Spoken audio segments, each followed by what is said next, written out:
CBI তদন্তের 16 দিন হয়ে গেল। ঘটনা ঘটার ঠিক পরপরই কলকাতা পুলিশ, পশ্চিমবঙ্গ পুলিশ যে প্রধান ভিকটিম তাকে ধরেছিল। কলকাতা পুলিশ তদন্তে এগোচ্ছিল, কিন্তু তার মধ্যেও সিবিআই তদন্তকে আমরা স্বাগত জানাই। আমরা বিশ্বাস করেছিলাম এই যে ঘৃণ্য ঘটনা, জঘন্য ঘটনা, এর বিরুদ্ধে প্রতিবাদ হওয়া দরকার এবং দোষীর শাস্তি চাই।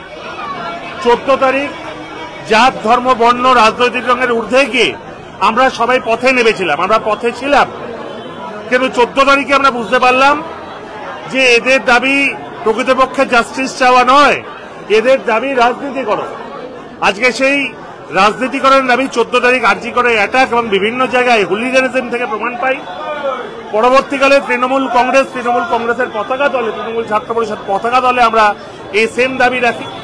আজকে সিবিআই 16 দিন ধরে তারা তদন্ত করছে, আমরা তদন্তের এখনো কোনো অগ্রগতি দেখতে পেলাম না। এটা আমাদের সবচেয়ে বড় প্রশ্ন।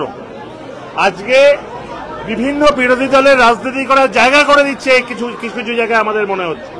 আজকে সিপিএম, বিজেপি এরা কখনো নিজের নামে, কখনো অন্য নামে, যেহেতু তারা যদি নিজের নামে নামে তবে মানুষ সমর্থন করবে না, তাই ছাত্র সমাজের নামে কিছু গুন্ডাদের পাঠিয়ে তারা অশান্তি করার চেষ্টা। কোথায় তারা করছে? নবান্নে। কেন নবান্নে করছে? আজকে তারা জাস্টিস চাইছে নবান্নে।